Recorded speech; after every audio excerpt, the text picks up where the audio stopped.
नमस्कार। कई बार business owners अपनी कंपनीज में इतने इन्वॉल्व होते हैं कि वो मैक्रो इकोनॉमिक्स की तरफ ध्यान नहीं देते।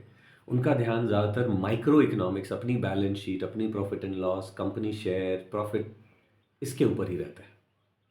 मेरे अपने इंटरेस्ट के कारण मैंने मैक्रो इकोनॉमिक्स को समझने की, जियो पॉलिटिक्स, जियो इकोनॉमिक्स को समझने की बहुत कोशिशें की हैं। किताबें पढ़ा है, रिसर्च किया है, न्यूज़, अल्टरनेट न्यूज़ पे बहुत ध्यान रखा है, जिसकी वजह से कई बार मैं प्रेडिक्ट कर पाया हूँ कि क्या होगा इकोनॉमीज़ में, या आने वाले दिनों में क्या इवेंट्स हो सकते हैं।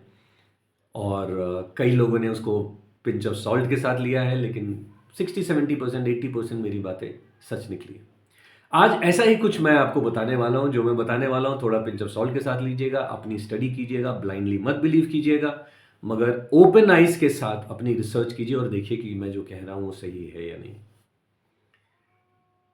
1970s में यूएस ने एक खास काम किया था। गोल्ड के साथ अपनी करेंसी को डीपेग कर दिया था और फ्री करेंसी, जिसको फिएट करेंसी भी कहते हैं, उसको पब्लिश किया। यानी जितनी मर्जी वो उतना नोट छाप सकते थे और जहां पे भी चाहे उसको यूज कर सकते थे। दूसरी कंट्रीज ये नहीं कर रही थी, वो अपने रिसोर्सेज और गोल्ड के अगेंस्ट में ही अपनी करेंसी को रख रही थी। अब डॉलर को फ्लोट करने के लिए, क्योंकि आप डॉलर प्रिंट कर रहे हैं और अपनी इकोनॉमी में बांट रहे हैं, इन्फ्लेशन काफी ज्यादा हो सकता था, तो उन्होंने क्या किया, डॉलर्स को दूसरे नेशंस को देना शुरू किया। कैसे? दो देशों को आपस में लड़ा के। इसको टू नेशन बकेट थ्योरी भी कहते हैं। एक नेशन को सैंक्शन किया, इसको कहा तुम खराब देश हो, और दूसरे देश को हथियार दिए और पैसे दिए और डॉलर दिए। इसकी वजह से डॉलर की डिमांड और उनके हथियारों की डिमांड हमेशा बनी रही। ये 50 सालों से चल रहा था। इसकी वजह से डॉलर हमेशा ऊपर रहा। अब उनका डेट बर्डन इतना हो गया है कि डॉलर को आगे कंटिन्यू करना बहुत मुश्किल हो गया है। काफी सारी कंपनीज जो कि यूके से यूएस मूव हुई थी उन दिनों, अब उनको यह बात समझ में आ गई है कि अब यूएस में सस्टेन करना मुश्किल है, डॉलर को सस्टेन करना मुश्किल है, और इसकी वजह से हमें नई जगह पे जाना पड़ेगा। कई सारी कंपनियां, उनमें से 93% ने इंडिया को चुना है, भारत को चुना है। मैं बहुत सोच समझ के कह रहा हूं, जो मैं कह रहा हूं बहुत स्टडी के बाद कह रहा हूं और बहुत एविडेंसेस के बाद अपनी बात कह रहा हूं, इसलिए ध्यान से सुनिएगा। उन्होंने भारत को चुना और भारत में वो अपना बेस शिफ्ट कर रहे हैं।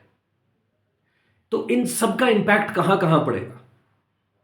डॉलर अगर नीचे जाएगा तो डॉलर पे जिन भी इंडस्ट्री की डिपेंडेंसी रही है वो नीचे जाएंगे, डॉलर की वैल्यू कम होगी। डॉलर हो सकता है शॉर्ट टर्म में 1992 तक टच करे कुछ टाइम के लिए, मगर जनवरी 25 के बाद मेरा अनुमान है 3 इलेक्शंस, यूके, यूएस और इंडिया इलेक्शंस हो जाएंगे, और इसके बाद करेंसी की नेगोशिएशंस चालू होगी दूसरे कंट्रीज की आपस में। मेरे पास इतने रिसोर्सेज हैं, मेरे पास इतने गोल्ड है, मेरे पास इतनी खदानें हैं, इसकी वजह से मेरी करेंसी इतने पे रहेगी, तुम्हारी इतने पे रहेगी। अमेरिका की हालत सबसे ज़्यादा खराब होने वाली है, क्योंकि डॉलर ने कभी अपने आप को पेग ही नहीं किया अपने रिसोर्सेज से। इन्होंने चाइना से अपने रिसोर्सेज मंगाए, चाइना ने प्रोड्यूस किया, और चाइना को समझ में आया इतने दिनों के बाद कि जो डॉलर्स मेरे पास पड़े उनकी एक्चुअली वैल्यू कुछ भी नहीं है।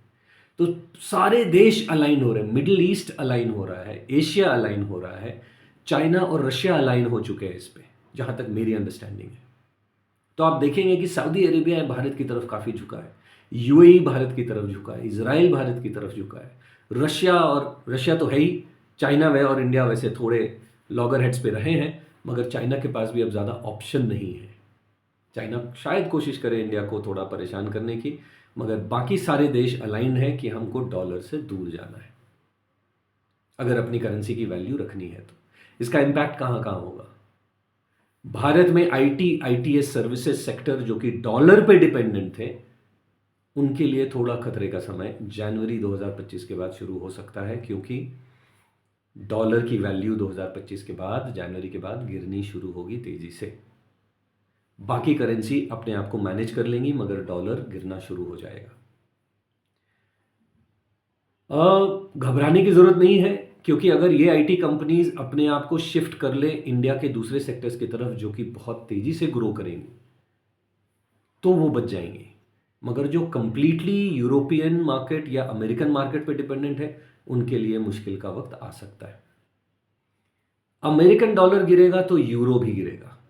दोनों की करेंसीज आपस में जुड़ी हुई हैं।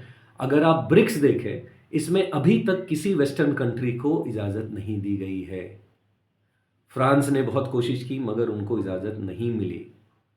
तो middle east countries, African countries, Asian countries ने अपना एक क्लब बना लिया है और वो चाह रहे हैं कि पहले हम रूल सेट करें, हम अपनी करेंसीज को स्ट्रॉन्ग करें, उसके बाद हम वेस्ट को अगर होगा तो अलाउ करेंगे, वरना हम सफिशिएंट हैं आपस में ट्रेड करने के लिए। और ये एक बहुत बड़ा जियोपॉलिटिकल शिफ्ट है जो मैं देख रहा हूं, जो मुझे पता है इसका इम्पैक्ट होगा। और भारत में ऐसे सेक्टर्स जो अभी तक नेग्लेक्टेड थे, एक बहुत बड़ा जंप और बहुत बड़ा लीप लेने को तैयार है। क्योंकि ये सारा पैसा जो बाहर से आएगा, जो यूएई से आएगा, सऊदी अरेबिया से आएगा, जो रशिया से आएगा, जो दूसरी अफ्रीकन कंट्रीज से आएगा, वो सारा पैसा इन इंडस्ट्रीज में लगेगा। अमेरिका ने आईटी को संभाला है आज तक। अब अमेरिका खुद अगर डिस्टर्ब्ड है या बॉदर्ड है तो आईटी कंपनीज में प्रॉब्लम आएगी। लेकिन दूसरे सेक्टर्स जो थे, जहां पे निगलेक्टेड थे, वहां पे काफी पैसे इन्वेस्ट होने हो सकते हैं। अब इसमें कुछ 5 सेक्टर्स मेरी अंडरस्टैंडिंग से हैं जो कि बहुत बूम होने वाले हैं। इसमें से 2 सेक्टर ऐसे हैं जो कि नेग्लेक्टेड सेक्टर्स हैं। ये बहुत बड़ी अपॉर्चुनिटीज हैं। तो ये थोड़ा स्टडी करने का विषय है, समझने का विषय है। हो सकता है आप समझ जाए मेरा इशारा, हो सकता है ना समझे। मैं इस वक्त नाम नहीं लेना चाहता हूँ क्योंकि मुझे लगता है कि कई लोग कहीं सुन के कहीं कोई ऐसा डिसीजन ना ले ले जो बाद में उनको पछताना पड़े।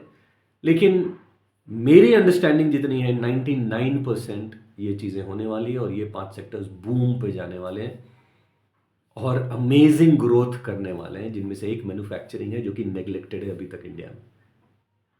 तो इन्वेस्टमेंट स्ट्रैटेजीज बनाई जा सकती हैं अगले 5 साल 10 सालों के लिए, कंपनीज के लिए, और उनका एक ग्रोथ पाथ तय हो सकता है। ऐसा हो सकता है कि आप आज कहीं नहीं हो वर्ल्ड मार्केट में, लेकिन अगर आप अपने पत्ते सही खेलेंगे तो आप अगले 5 सालों में कहां से कहां पहुंचा सकते हैं अपनी ऑर्गेनाइजेशन को, खुद को। रीस्किलिंग का टाइम है बहुत सारे लोगों के लिए। नए स्किल सीखने पड़ेंगे, अपना अटेंशन डाइवर्ट करना पड़ेगा। अगर आप आईटी में हैं और अपनी ऐसी कंपनीज में जा सके जो कि इंडिया फोकस हो, तो बहुत फायदा होने वाला है। इसके पीछे की जियोपॉलिटिक्स और अगर थोड़ा समझना हो तो मैं आपकी जानकारी के लिए बता दूं, क्योंकि आप शायद सोचेंगे कि मैं कितना सही कह रहा हूं, नहीं कह रहा हूं। मिडिल ईस्ट का ऑयल ज़्यादा नहीं बचा है, करीब 25-30 सालों का ही तेल बचा है, या शायद इससे भी कम। यह बात उनको पता है। और वहाँ पे आप देखेंगे एक विजन 2030 बनाया गया 5 साल पहले, जिस पे वो काम कर रहे हैं, जिस पे वो भारत की तरफ झुक रहे हैं। यूएई भारत की तरफ बिल्कुल ओपन है, क्योंकि उनको पता है कि अब नेक्स्ट ग्रोथ जो आने वाली है वो इंडिया से ही आने वाली है। इसलिए सारे कंट्रीज, अगर आपने देखा होगा श्रीलंका और छोटी कंट्रीज, उन्होंने वीज़ा इंडियंस के लिए ओपन किया है, फ्री वीज़ा दे रहे हैं। क्यों दे रहे हैं? क्योंकि पैसा अब यहीं आ रहा है। वो सब इंडिया को और इंडियन लोगों को अट्रैक्ट करना चाहते हैं। अगर ये सारे चेंजेस होने वाले हैं और सही होने वाला है, तो मेरी बात मानिएगा कि अगले 5 सालों में इंडिया टॉप 3 इकॉनमी में आएगी। 2037 तक इंडिया लगभग टॉप 2 इकॉनमी बनेगी। और मेरा अंदाज है कि 2050 तक, लगभग अगले 30 दशकों में, भारत नंबर 1 इकॉनमी बन जाएगा, अगर सब कुछ सही रहा और हम इसी रास्ते पर चलते रहें तो अगले 3 दशक अमेजिंग जर्नी है इंडियन कंपनीज के लिए, इंडियन इकॉनमी के लिए, ग्रोथ के लिए। मगर अगर आपने अपने पत्ते सही खेले तो। क्या आपकी तैयारी है? क्या आप इस बात को समझ रहे हैं जो मैंने कहा है? क्या आपकी स्टडी आपको ये बताती है? आप न्यूज़ में ध्यान से देखें कि सऊदी अरेबिया में क्या हो रहा है, इजराइल में क्या हो रहा है।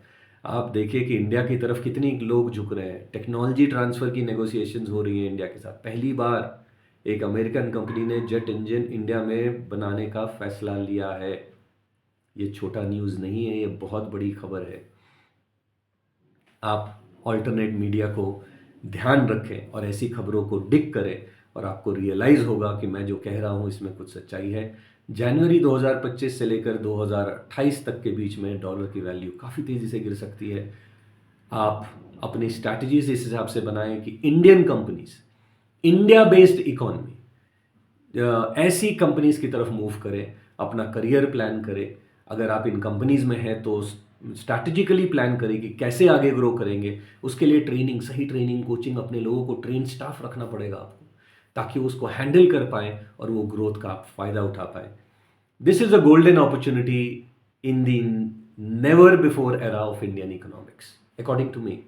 Next 3 decades is your opportunity to plan. अगर आप मेरी बात मानेंगे तो मैं कहूँगा कि जॉब में जाने की बजाय सारे स्टूडेंट से कहूँगा आप लोग अपने अपने बिजनेसेस प्लान करें, छोटा स्टार्ट करें, थोड़ा वक्त दें, सीखें।